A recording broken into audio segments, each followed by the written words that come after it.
Welcome. This is Cosmic Primate. Come with me now. Close your eyes and drift away to different worlds.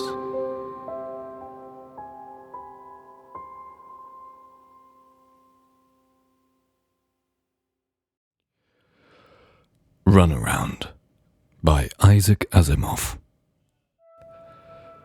It was one of Gregory Powell's favorite platitudes that nothing was to be gained from excitement. So, when Mike Donovan came leaping down the stairs towards him, red hair matted with perspiration, Powell frowned. "What's wrong?" he said. "Break a fingernail?" "Yeah," snarled Donovan, feverishly. "What have you been doing in the sublevels all day?" He took a deep breath and blurted out, "Speedy never returned." Powell's eyes widened momentarily, and he stopped on the stairs. Then he recovered and resumed his upward steps. He didn't speak until he reached the head of the flight, and then, "You sent him after the selenium?" "Yes." "And how long has he been out?" 5 hours now." Silence. This was a devil of a situation. Here they were, on Mercury, exactly 12 hours, and already up to the eyebrows in the worst sort of trouble. Mercury had long been the jinx world of the system, but this was drawing it rather strong, even for a jinx. Powell said, "Start at the beginning, and let's get this straight." They were in the radio room now, with its already subtly antiquated equipment, untouched for the 10 years previous to their arrival. Even 10 years, technologically speaking, meant so much. Compare Speedy with the type of robot they must have had back in 2005. But then, advances in robotics these days were tremendous. Powell touched a still gleaming metal surface gingerly. The air of disuse that touched everything about the room and the entire station was infinitely depressing. Donovan must have felt it. He began, "I tried to locate him by radio, but it was no go. Radio isn't any good on the Mercury sun side, not past 2 miles. Anyway, that's one of the reasons the first expedition failed. And we can't put up the ultrawave equipment for weeks yet." "Skip all that. What did you get?" "I located the unorganized body signal in the shortwave. It was no good for anything except his position. I kept track of him that way for 2 hours and plotted the results on the map." There was a yellowed square of parchment in his hip pocket, a relic of the unsuccessful first expedition, and he slapped it down on the desk with vicious force, spreading it flat with the palm of his hand. Powell, hands clasped across his chest, watched it at long range. Donovan's pencil pointed nervously. "The red cross is the selenium pool. You marked it yourself." "Which one is it?" interrupted Powell. "There were 3 that McDougal located for us before he left." "I sent Speedy to the nearest, naturally, 17 miles away. But what difference does that make?" There was tension in his voice. "There are the penciled dots that mark Speedy's position." And for the first time, Powell's artificial aplomb was shaken, and his hands shot forward for the map. "Are you serious? This is impossible." "There it is," growled Donovan. The little dots that marked the position formed a rough circle about the red cross of the selenium pool, and Powell's fingers went to his brown mustache, the unfailing signal of anxiety. Donovan added, "In the 2 hours I checked on him, he circled that damn pool 4 times. It seems likely to me that he'll keep that up forever. Do you realize the position we're in?" Powell looked up shortly and said nothing. Oh yes, he realized the position they were in. It worked itself out as simply as a syllogism. The photocell banks that alone stood between the full power of Mercury's monstrous sun and themselves was shot to hell. The only thing that could save them was the selenium. The only thing that could get the selenium was Speedy. If Speedy didn't come back, no selenium. No selenium, no photocell banks. No photocell banks, well, death by slow broiling is one of the more unpleasant ways of being done in. Donovan rubbed his red mop of hair savagely and expressed himself with bitterness. "We'll be the laughing stock of the system, Greg. How can everything have gone so wrong so soon?" the great team of Powell and Donovan is sent out to Mercury to report on the advisability of reopening the Sunside mining station with modern techniques and robots, and we ruin everything in the first day? A purely routine job. We'll never live it down. We won't have to, perhaps, replied Powell quietly. If we don't do something quickly, living anything down, or even just plain living, will be out of the question. Don't be stupid. If you feel funny about it, Greg, I don't. It was criminal sending us out here with only one robot, and your bright idea that we could handle the photo cell banks ourselves. Now you're being unfair. It was a mutual decision, and you know it. All we needed was a kilogram of selenium, a stillhead dielectrode plate, and about 3 hours' time. There are pools of pure selenium all over Sunside. McDougal's Spectre reflector spotted 3 for us in 5 minutes, didn't it? What the devil? We couldn't have waited for the next conjunction. Well, what are we going to do? Pal, you got an idea. I know you have, or you wouldn't be so calm. You're no more a hero than I am. Go on, spill it. We can't go after Speedy ourselves, Mike, not on the Sunside. Even the new Enso suits aren't good for more than 20 minutes in direct sunlight. But you know the old saying, set a robot to catch a robot. Look, Mike, maybe things aren't so bad. We've got 6 robots down in the sublevels that we may be able to use, if they work. If they work. There was a glint of sudden hope in Donovan's eyes. You mean 6 robots from the first expedition? Are you sure? They may be sub-robotic machines. 10 years is a long time as far as robot types are concerned, you know. No, they're robots. I've spent all day with them, and I know. They've got positronic brains. Primitive, of course. He placed the map in his pocket. Let's go down. The robots were on the lowest sublevel, all 6 of them surrounded by musty packing cases of uncertain content. They were large, extremely so, and even though they were in a sitting position on the floor, legs straddled out before them, their heads were a good 7 feet in the air. Donovan whistled. Look at the size of them, will you? The chests must be 10 feet around. That's because they're supplied with the old McGuffey gears. I've been over the insides. Crummiest set you've ever seen. Have you powered them yet? No. There wasn't any reason to. I don't think there's anything wrong with them. Even the diaphragm is in reasonable order. They might talk. He had unscrewed the chest plate of the nearest as he spoke, inserted the 2-inch sphere that contained the tiny spark of atomic energy that was a robot's life. There was difficulty in fitting it, but he managed, and then screwed the plate back on again in laborious fashion. The radio controls of more modern models had not been heard of 10 years earlier, and then to the other 5. Donovan said uneasily, "They haven't moved." "No orders to do so," replied Powell succinctly. He went back to the first in the line and struck him on the chest. "You, do you hear me?" The monster's head bent slowly and the eyes fixed themselves on Powell. Then, in a harsh, squawking voice like that of a medieval phonograph, he grated, "Yes, master." Powell grinned humorlessly at Donovan. "Did you get that?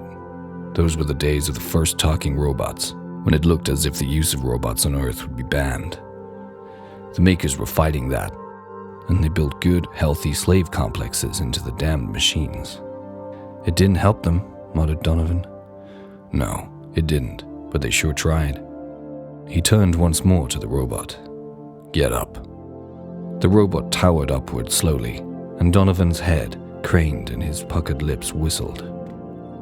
Powell said, "Can you go out upon the surface, in the light?"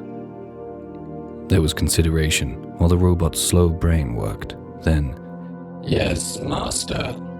"Good. Do you know what a mile is?" Another consideration and another slow answer. "Yes, master." "We will take you up to the surface then, and indicate a direction.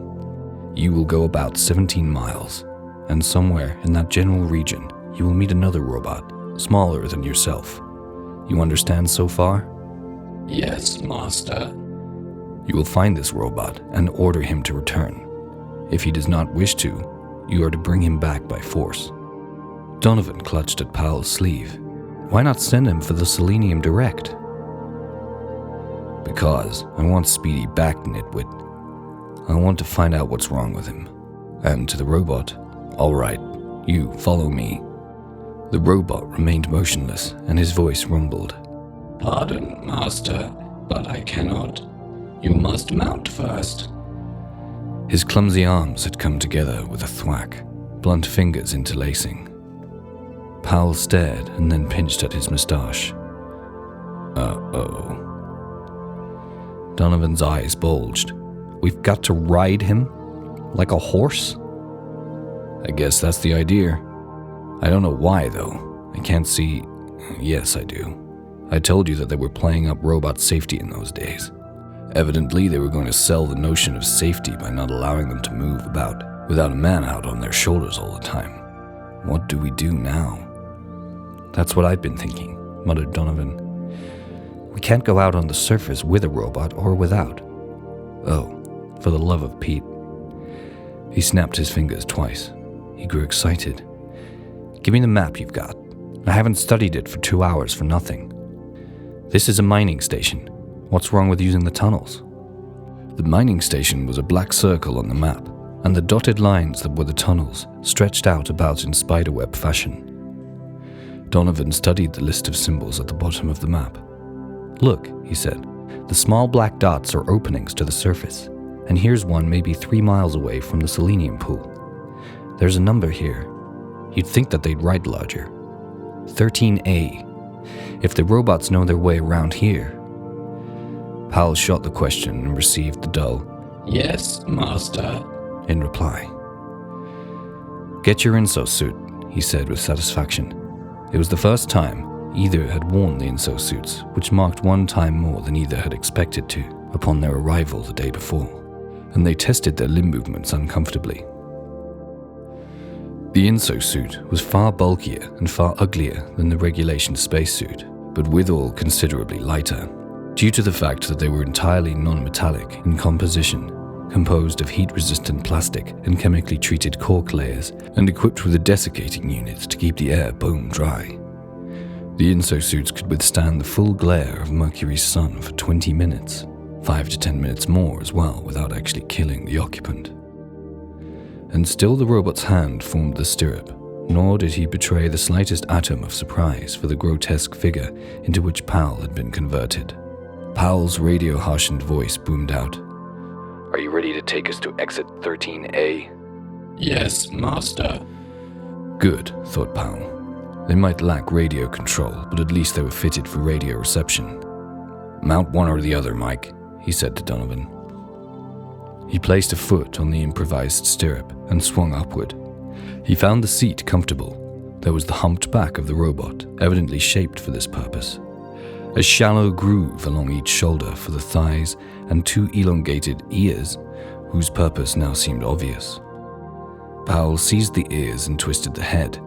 His mount turned ponderously. "Lead on, Macduff," but he did not feel at all light-hearted. The gigantic robots moved slowly with mechanical precision through the doorway that cleared their heads by a scant foot, so that the 2 men had to duck hurriedly, along a narrow corridor in which their unhurried footsteps boomed monotonously, and into the airlock. The long, airless tunnel that stretched to a pinpoint before them brought home forcefully to Powell the exact magnitude of the task accomplished by the first expedition. With their crude robots and their start-from-scratch necessities, they might have been a failure, but their failure was a good deal better than the usual run of the system's successes. The robots plodded onwards with a pace that never varied and with footsteps that never lengthened. Powell said, "Notice that these tunnels are blazing with lights and that the temperature is Earth normal.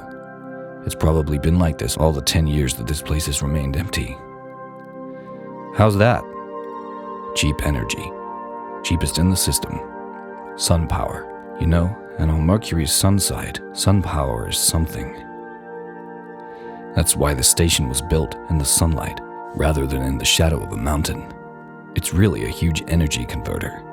The heat is turned into electricity, light, mechanical work, and what have you, so that energy is supplied, and the station is cooled in a simultaneous process.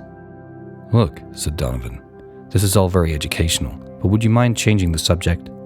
It so happens that this conversation about energy that you talk about is carried on by the photocell banks mainly, and that is a tender subject with me at the moment.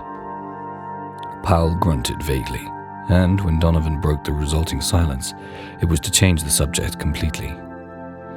Listen, Greg, what the devil's wrong with Speedy anyway? I can't understand it. It's not easy to shrug shoulders in an inso suit, but Powell tried it. I don't know, Mike. You know he's perfectly adapted to a Mercurian environment. Heat doesn't mean anything to him, and he's built for the light gravity and the broken ground. He's foolproof, or at least he should be. Silence fell. This time, silence that lasted. Master, said the robot. we are here. Huh? Powell snapped out of a semi-drowse. Well, get us out of here, out to the surface. They found themselves in a tiny substation, empty, airless, ruined. Donovan had inspected a jagged hole in the upper reaches of one of the walls by the light of his pocket flash. Meteorite, do you suppose? He had asked. Powell shrugged. To hell with that. It doesn't matter. Let's get out. A towering cliff of black basaltic rock cut off the sunlight, and the deep night shadow of an airless world surrounded them. Before them, the shadow reached out and ended in a knife-edge abruptness into an all but unbearable blaze of white light that glittered from myriad crystals along a rocky ground. Space, gasped Donovan. It looks like snow. And it did. Powell's eyes swept the jagged glitter of Mercury to the horizon and winced at the gorgeous brilliance. This must be an unusual area, he said. The general albedo of Mercury is low, and most of the soil is gray pumice. Something like the moon, you know. Beautiful, isn't it? He was thankful for the light filters in their visiplates. Beautiful or not, a look at the sunlight through straight glass would have blinded them inside of half a minute. Donovan was looking at the spring thermometer on his wrist. Holy smokes, the temperature is 80 centigrade.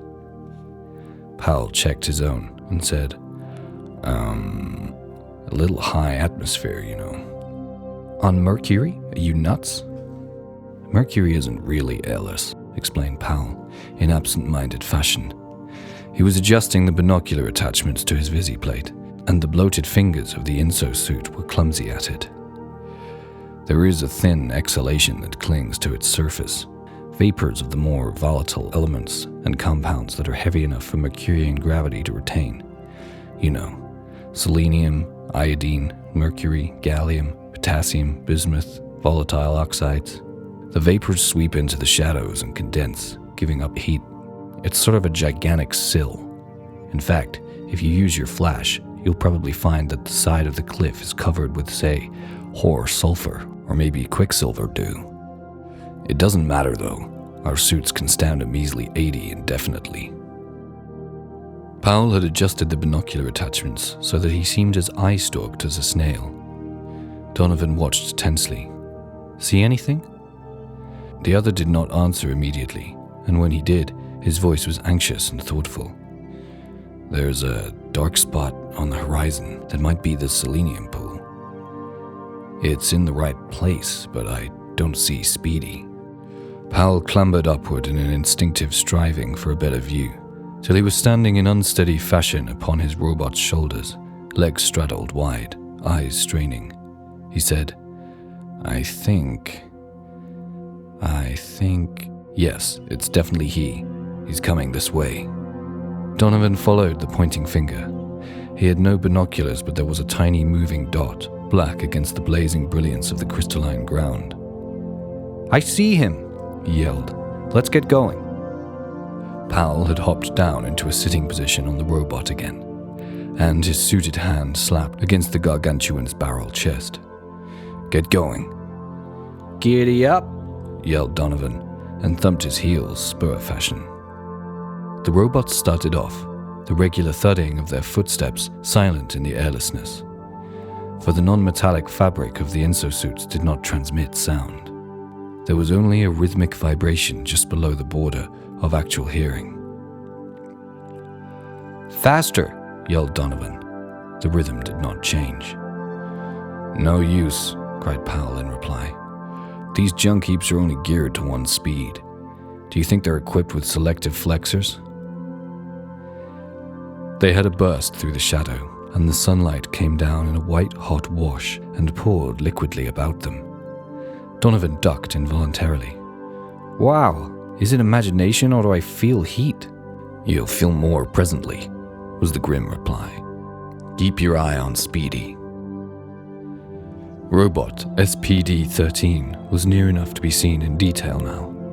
His graceful streamlined body threw out blazing highlights as he loped with easy speed across the broken ground. His name was derived from his serial initials, of course, but it was apt nonetheless, for the SPD models were among the fastest robots turned out by United States Robot and Mechanical Men Corp. "Hey, Speedy!" howled Donovan, and waved a frantic hand. "Speedy!" shouted Powell. "Come here!" The distance between the men and the errant robot was being cut down momentarily, more by the efforts of Speedy than the slow plodding of the 50-year-old antique mounts of Donovan and Powell. They were close enough now to notice that Speedy's gait included a peculiar rolling stagger, a noticeable side-to-side lurch, and then, as Powell waved his hand again and sent maximum juice into his compact headset radio sender in preparation for another shout, Speedy looked up and saw them. Speedy hopped to a halt and remained standing for a moment, with just a tiny, unsteady weave, as though he was swaying in a light wind. Powell yelled, "All right, Speedy, come here, boy," whereupon Speedy's robot voice sounded in Powell's earphones for the first time. It said, "Hot dog, let's play games. You catch me and I'll catch you. No love can cut our knife in two. For I'm little buttercup, sweet little buttercup, whoops." Turning on his heel, he sped off in the direction from which he had come with a speed and fury that kicked up gouts of baked dust. And his last words as he receded into the distance were, "There grew a little flower neath a great oak tree," followed by a curious metallic clinking that might have been the robotic equivalent of a hiccup. Donovan said weakly, "Where did he pick up the Gilbert and Sullivan? Say, Greg, he's drunk or something." "If you hadn't told me," was the bitter response, "I'd never realize it. Let's get back to the cliff. I'm roasting."